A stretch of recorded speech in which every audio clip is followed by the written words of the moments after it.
Hello everyone, আসসালামু আলাইকুম। আশা করছি আমার প্রিয় শিক্ষার্থী বন্ধুরা তোমরা সবাই অনেক ভালো আছো। আজকে আমরা ষষ্ঠ শ্রেণীর অনুশীলনী 1.4-এর বেসিক কিছু বিষয় নিয়ে আলোচনা করব। যদি তোমরা এই বেসিক বিষয়গুলো বুঝো তাহলে তোমাদের জন্য এই 1.4-এর অনুশীলনী অঙ্কগুলো খুবই সহজ লাগবে। তো এই জন্য আমাদের বেসিক আলোচনাটা অবশ্যই সবাই মনোযোগ সহকারে দেখবা। তাহলে চলো আমরা শুরু করি বেসিক বিষয়গুলো। আমরা প্রথমে সাধারণ ভগ্নাংশ দেখব, এরপর ভগ্নাংশের তুলনা দেখব, মিশ্র, প্রকৃতি, এ টু জেড সব কিছু দেখব। একটা লিখেছি, এটা আগে শেষ করব, তারপরে লিখব। আচ্ছা, ভগ্নাংশ কয় প্রকার এগুলো আমরা বেসিক পর্বগুলো শিখে এসেছি। প্রথম পর্ব একবারে তোমাদের ষষ্ঠ শ্রেণীর প্রথম পর্বতে আমি দেখাইছি। তারপর আমি বলতেছি, দেখো আমাদের ভগ্নাংশ কিন্তু দুই প্রকার। একটা হচ্ছে কি সাধারণ ভগ্নাংশ আর একটা দশমিক ভগ্নাংশ। তো আজকে আমাদের আলোচনার বিষয় সাধারণ ভগ্নাংশ। তাহলে এটা নিয়ে আলোচনা করি। এই সাধারণ ভগ্নাংশ কয় প্রকার এইটা আমাকে বুঝতে হবে। এই সাধারণ ভগ্নাংশ তিন প্রকার। সাধারণ ভগ্নাংশ কয় প্রকার?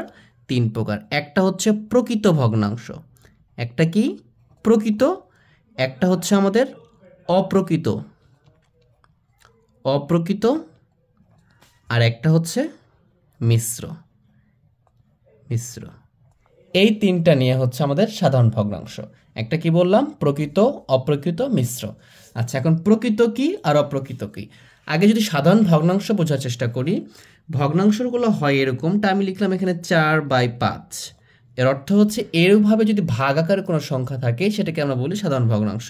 এইখানে উপরে যেটা থাকে সেটাকে আমরা কি বলি? লব বলি, এবং নিচে যেটা থাকে সেটাকে আমরা কি বলি? হর বলি, হর বলি। তাহলে লব এবং হর।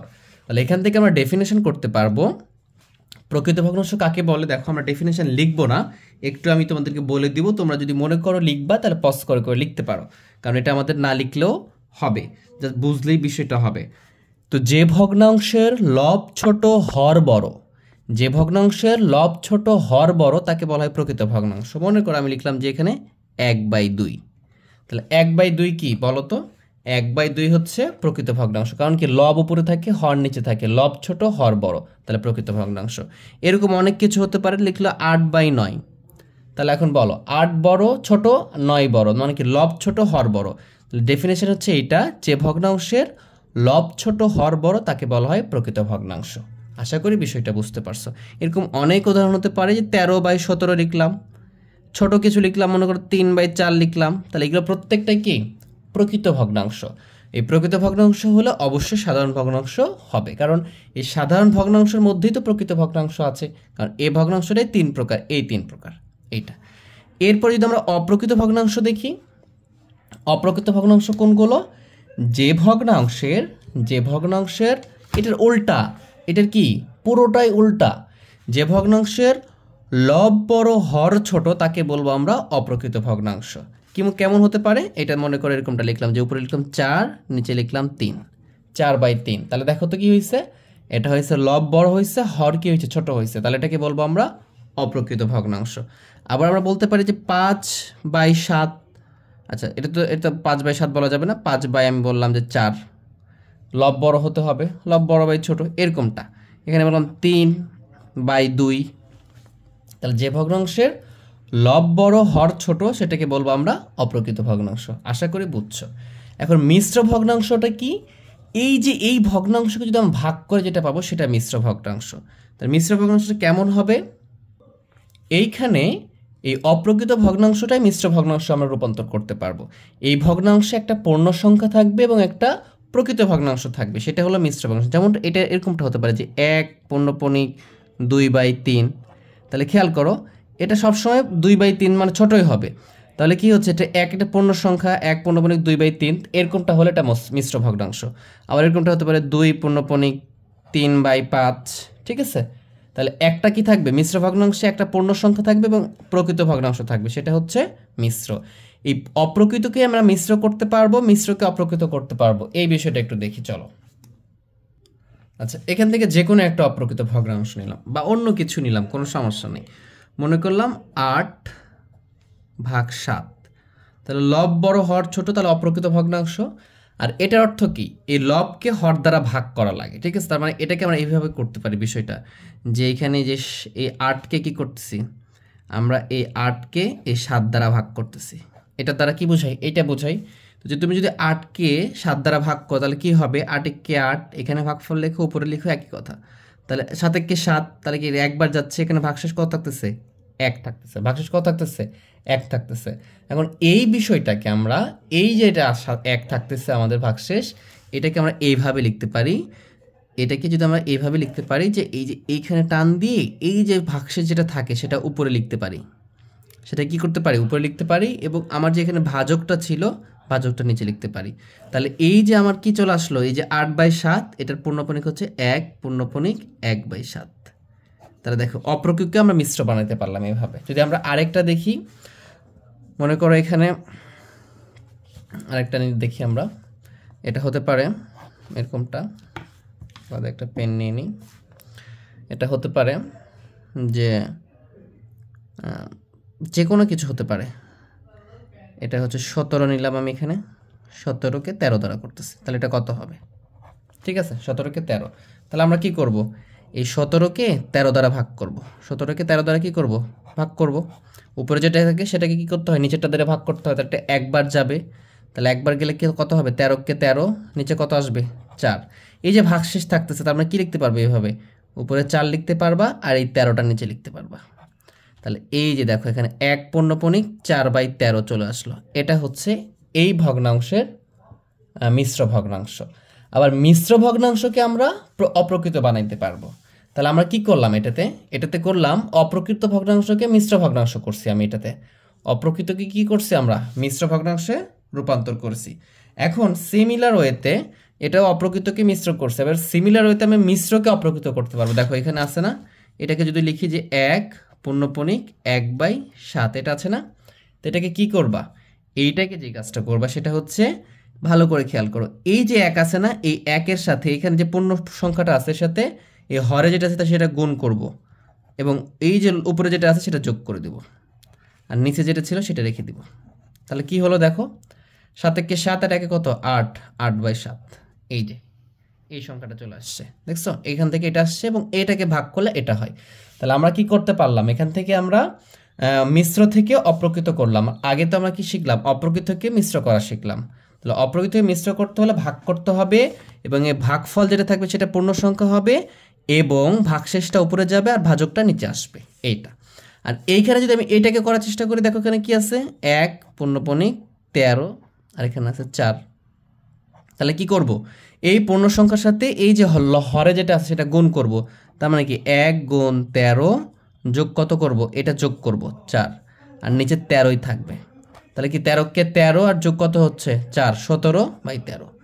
এটা তুমি না করে গুণ করতে পারবে এইভাবে, যে 1-কে 1 যোগ 13। দেখো আমি তোমাকে আরও কয়েকটা প্র্যাকটিস দেখাচ্ছি। বিষয়টা এরকমটা আসতে পারে যে 8 পূর্ণপণিক 2/3, এরকমটা আসতে পারে। তাহলে কি করবা, এই যে গুণ করবা, এটার সাথে এটা গুণ করবা, এটার সাথে এটা গুণ করলে কত হবে, 8-কে 8, 8 2 16, 3 8 কত, 24।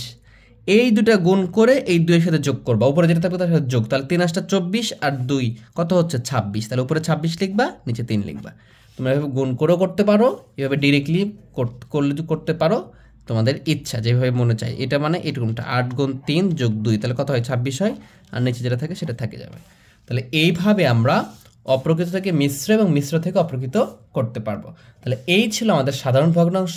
এই সাধারণ ভগ্নাংশটা আমরা আশা করি বুঝতে পারছি। এইবারে আমরা সমতুল ভগ্নাংশ দেখব। সমতুল ভগ্নাংশ,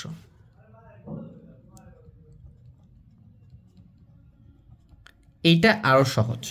সমতুল ভগ্নাংশ আরো সহজ কিভাবে, দেখো সমতুল ভগ্নাংশ কাকে বলবো, আমি একটা সংখ্যা নিলাম, মনে করে নিলাম এখানে 3/4।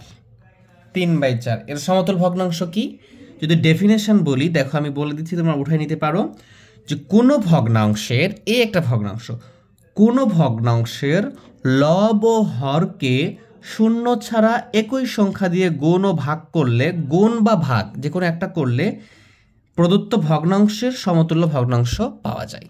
তার মানে কোনো ভগ্নাংশের লব এবং হরকে শূন্য ছাড়া একই সংখ্যা দিয়ে গুণ বা ভাগ করলে প্রদত্ত ভগ্নাংশের সমতুল ভগ্নাংশ পাওয়া যায়। কেমন হতে পারে দেখো বিষয়টা, এই যে 3/4, এটার সমতুল ভগ্নাংশ কি হবে, এখানে আমরা কি লিখবো, দেখো 3/4 লিখছি। এখন এই ভগ্নাংশকে আমি একই সংখ্যা দ্বারা যে কোনো সংখ্যা, শুধু শূন্য ছাড়া, ডেফিনেশনে কি বললাম, শূন্য ছাড়া যে কোনো সংখ্যা দ্বারা আমি কি করতে পারি, গুণ করতে পারি। এটা হতে পারে 2, এটা হতে পারে 3, এটা হতে পারে 4, ইচ্ছা। আমি যদি এখানে 3 দ্বারা গুণ করি তাহলে নিচেও 3 দ্বারা গুণ করতে হবে, এখানে 4 দ্বারা গুণ করলে নিচেও 4 দ্বারা গুণ করতে হবে। তাহলে যদি গুণ করে তাহলে কত হচ্ছে, 3 3 কত হচ্ছে 9, 3 4 কত হচ্ছে 12। এই 3/4 এর 9/12 হচ্ছে সমতুল ভগ্নাংশ। আশা করি বিষয়টা বুঝছো। এখন মনে করো যে এখানে আমি কি করতাম, 5 দ্বারা গুণ করতাম, তাহলে এখানেও 5 দিতাম। এখানে 5 দ্বারা গুণ করলে কি করবো আমি, এখানেও 5 দেবো, মানে কি একই সংখ্যা দ্বারা গুণ করতে হবে। তাহলে 3 5 কত হতো, 15 হতো। আর 4 5 কত, এখানে 5, এখানেও 5, 3 5 15, 4 5 কত হচ্ছে 20। তাহলে বুঝো এই যে 3/4 এর সমতুল ভগ্নাংশ 9/12 এবং এর সমতুল ভগ্নাংশ 15/20, এরকমভাবে মিচ্ছে মতো গুণ করে করে অনেক সমতুল ভগ্নাংশ বের করতে পারবো। আশা করি বিষয়টা বুঝছো। এটা যে শুধু গুণ করে আসবে এইটা কিন্তু না, ভাগ করেও আসতে পারে। মনে করো আমি এখানে লিখলাম যে 10/15, তাহলে এর সমতুল ভগ্নাংশ কি হবে, এইটাকে কিন্তু আমরা 10/15 সিমিলার ওয়েতে গুণ করতে পারবো। গুণ করলাম 2 দ্বারা, তাহলে হবে। আমি যদি এটাকে ভাগ করি, ভাগ করলেও কিন্তু সমতুল ভগ্নাংশ। তাহলে 2 পক্ষে ভাগ করতে হবে, মনে করো 2 দ্বারা ভাগ করলাম আমি এখানে, 3 দ্বারা করলে 3 দ্বারা করতে পারবো। আমাদের ইচ্ছা যেটা দ্বারা করব, দুইটাকেই লব এবং হরকে একই সংখ্যা দ্বারা ভাগ করবো। তাহলে কত আসবে, এখানে ভাগ করলে 5 আসবে, এখানে 3 আসবে, এখানে 2 দ্বারা করলে এখানে 2 আসবে, এখানে 2, এখানে 3। তাহলে এই 10/15 এই ভগ্নাংশের সমতুল ভগ্নাংশ 2/3। তাহলে অর্থ হচ্ছে সমতুল ভগ্নাংশ কিভাবে পাবো আমরা, কোনো একটা ভগ্নাংশকে একই সংখ্যা দ্বারা, শূন্য ব্যতীত, শূন্য দ্বারা গুণ করলে তো শূন্য হয়ে যাবে, তাহলে শূন্য ভগ্নাংশ হবে না। শূন্য ছাড়া যে কোনো সংখ্যা দ্বারা এবং গুণ করব, লব এবং হরকে গুণ করব, এবং ওই যেটা দ্বারা গুণ করব সেটা একই সংখ্যা হবে, অথবা ভাগ করব সেটা কি হবে, একই সংখ্যা হবে। তাহলে এটা কি পাবো আমরা, সেখানকার সেই ভগ্নাংশের সমতুল ভগ্নাংশ আমরা পাবো। আশা করি বুঝতে পারছো। যদি আমরা আরেকটা উদাহরণ দেখি, মনে করো এখানে দিলাম আমি 20, এখানে দিলাম আমি 30। তাহলে এই ভগ্নাংশ যদি আমরা গুণ করি, 20 আর 30 আছে, তাহলে কি হবে, মনে করো এখানে 20 আছে, গুণ করলাম 2, এখানে 30 আছে, তাহলে এখানে 2 দ্বারা গুণ করছি, এখানেও 2 দ্বারা গুণ করতে হবে। তাহলে কত আসবে, এখানে আসবে 40, আর এখানে আসবে কত 60। তাহলে 20/30 এর সমতুল ভগ্নাংশ কত, 40/60। এটা কিন্তু সমতুল ভগ্নাংশ। আবার যদি আমরা করতে পারতাম যে 20/30 ছিল না, এটাকে কি করতে পারতাম, আমি 2 দ্বারা ভাগও করতে পারতাম, 2 দ্বারা ভাগ করতে পারতাম, 4 দ্বারা ভাগ করতে পারতাম, আমার ইচ্ছা 3 দ্বারা ভাগ করতে পারতাম। তাহলে কত আসবে, এখানে 10/3। তাহলে এই যে 20/30 এর সমতুল ভগ্নাংশ 40/60, এবং এই 20/30 এর সমতুল ভগ্নাংশ 10/3। এর সমতুল ভগ্নাংশ এটা, এটার সমতুল ভগ্নাংশ এটা, এটার সমতুল ভগ্নাংশ এইটা, সবার সাথে সবাই লিঙ্ক আপ। আশা করি বিষয়টা বুঝাইতে পারছি তোমাদেরকে। এবারে আমরা যে বিষয়টা দেখবো সেটা হচ্ছে ভগ্নাংশের তুলনা। তো ভগ্নাংশের তুলনা করা হয় কি, এই যে গ্রেটার দেন, ছোট চিহ্ন বা লেস দেন চিহ্ন বা গ্রেটার দেন, আচ্ছা এটা তো লেস দেন, এটা হচ্ছে গ্রেটার দেন, মানে বড় চিহ্ন, এটা ছোট চিহ্ন। এই বড় ছোট চিহ্ন দ্বারা কি করা হয়, তুলনা করা হয়। তো আমরা সাধারণ পূর্ণ সংখ্যা থাকলে তো খুব সহজে বুঝতে পারি কোনটা বড় কোনটা ছোট, কিন্তু ভগ্নাংশ সংখ্যাটা বোঝাটা একটু কঠিন। সেটা কিভাবে বুঝবো আমরা, দেখো ভালো করে বিষয়টা ক্লিয়ার করি তোমাদের কাছে। মনে করো এখানে আছে 3/5, এখানে আছে 3/7।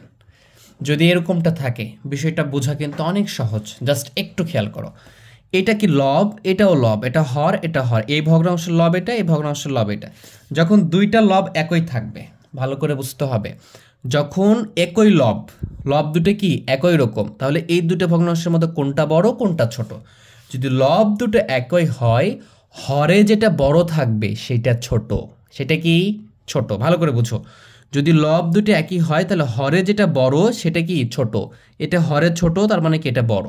যদি লব একই হয় তাহলে আমি এটা লিখতে পারি যে 3/5, এখানে আমরা কি করতে পারবো, এই যে বড় চিহ্ন দিতে পারবো, 3/7, এটা হচ্ছে বড়। এটা কেন বড় হচ্ছে, মনে করো 3টা আপেল, ঠিক আছে, 3টা আপেল, অথবা যদি আমি 1 লিখে কল্পনা করি, দেখো 1/5 লিখলাম, আর এখানে কি লিখলাম 1/7 লিখলাম। এখন বুঝো, এই যে 1/5 আর 1/3, তার মানে কি বললাম, লব দুটো একই, কিন্তু হর কি, হর এটা আর এটা আলাদা। তাহলে হর যেটা বড়, হরে কি এটা বড় না, তার মানে কি এটা ছোট, তার মানে কি হরে এটা ছোট, কিন্তু এটা তাহলে কি এই 1/5 ভগ্নাংশটা কি টোটালটা বড়। কেন বড় হচ্ছে দেখো, এই একটা, মনে করো একটা আপেল তোমার কাছে আছে, তোমার বাসায় একটা আপেল আছে, আর তোমার বাসায় মনে করো অনেক গেস্ট আসছে, তোমার ভাইয়ারা আসছে, মনে করো তোমার খালাতো ভাই আসছে, ফুফাতো ভাই আসছে বা ফুফাতো বোন আসছে, তাদের 5 জন হয়েছে টোটাল। তাহলে একটা আপেলকে 5টা ভাগ করলাম, ভালো করে বুঝো, একটা আপেলকে 5টা ভাগ করলে কি প্রত্যেকটা ভাগের পরিমাণ একটা অংশ হলো। সিমিলার ওয়েতে তোমার আরেক দিন একটা আপেলই আছে কিন্তু তোমার 7 ভাই বোন হয়ে গেছে, তার মানে কি ওই একটা আপেলকে 7টা ভাগ করবো, তাহলে কি ভাগের পরিমাণটা ছোট হবে না? ভালো করে বুঝো, একটা আপেলকে 5 ভাগ করলে যতটুকু বড় বড় হবে, একটা আপেলকে 7 ভাগ করলে তার চেয়ে ছোট হয়ে যাবে, তার চেয়ে কি হবে? ছোট হবে। তার মানে এই জন্য এটা বড়, এই জন্য এটা ছোট। তার মানে কি উপরের লবে যদি একই থাকে, হরে যেটা বড় সেটাই ছোট, উল্টা নিয়ম, মনে থাকবে? আচ্ছা, তাহলে যদি আমি এখন এটা কল্পনা করি যে আমি এখানে লিখলাম যে 3/4, আর এখানে করতেছি কি আমি 5/4। আগেরটা কি বুঝাইলাম? লব যদি একই সমান হয়, একই থাকে, হর যদি আলাদা হয়, সেক্ষেত্রে তাহলে কি হবে? যেটা হরে যেটা বড় সেটাই ছোট, আর হরে যেটা ছোট সেই ভগ্নাংশটা কি বড়। তার মানে এইগুলো বড় হচ্ছিল। ঠিক আছে, আশা করি বুঝতে পারছো। এখন খেয়াল করো, এখন হরটা আমি একই লিখছি, হরটা কি লিখছি? একই লিখছি, হর একই, কিন্তু লবে বড়। হর একই, লবে কি বড়। তাহলে যদি লবে বড় হয়, তাহলে লব যেটা বড় হবে সেই ভগ্নাংশটাই বড় হবে, এটা বড় হবে। দেখো উল্টা নিয়ম কিন্তু, বুঝছো? লবে যদি একই সমান হয়, হরে যদি একই সমান হয়, লবে যেটা বড় সেটাই বড়। কিন্তু আগে কি ছিল, একটু ভালো করে প্যাচ লাগানো যাবে না। লবে যদি একই সমান হয়, তাহলে হরে যেটা ছোট সেই ভগ্নাংশটা বড়, কিন্তু হরে যখন একই সমান হচ্ছে, হরটা যখন একই সমান, তখন লবে যেটা বড় অ্যাকচুয়ালি ওটাই বড়। কেন বড় হচ্ছে এটার একটু ব্যাখ্যা দিয়ে দিই। দেখো, মনে করো এখানে আছে কি 4 আছে, আর এখানে লিখতেছি আমি 7, আবার এখানে লিখলাম মনে করো 3, এখানে লিখলাম কি 7, হাত দুটো এক করব।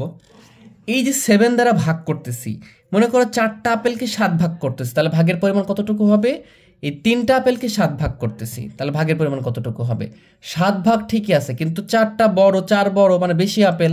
ঠিক আছে, মানে 4 বিঘা জমি মনে করো, বা 4 বিঘা জমি, 4 বিঘা জমি 7 ভাগ করতেছি, আবার 3 বিঘা জমি 7 ভাগ করতেছি। তার মানে কি এখানে 4 বিঘা বেশি জমি আছে, ভাগের পরিমাণ দুইটা সেম, তার মানে এর ভাগগুলো বড় হবে। তার মানে কি এটা বড়, এটা কি যেহেতু লবে বড় আছে এই জন্য বড় এটা।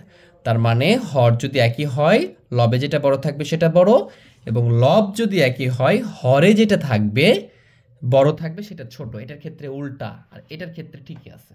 ঠিক আছে, যেমন হর দুটো সেম, ও লবে বড়, তার মানে এটা বড়, কিন্তু এখানে লব দুটো সেম কিন্তু হরে বড়, কিন্তু এটাই ছোট। এই ভগ্নাংশটি কি হবে? ছোট হবে। আশা করি বুঝতে পারছি, এটাই হচ্ছে ভগ্নাংশের তুলনা। এখন প্রশ্ন হলো যে আপনি তো আমাকে বুঝাইলেন লব দুইটা একই সমান আছে হইল, হর দুটো একই সমান আছে হইল, কিন্তু আমার তো পরীক্ষায় এটা আসবে না। পরীক্ষায় কি আসবে? এই যে 5/7 আসবে, অথবা 3/4 আসবে, তখন বলবে যে কোনটা বড় কোনটা ছোট তুলনা করে দেখাও। তাহলে কি করব আমি? আমি কি করতে পারবো? পারবো না তো, কারণ এখানে তার সমান নাই। কিন্তু এটাও পারবো আমরা, এটার একটা টেকনিক আছে। কি টেকনিক?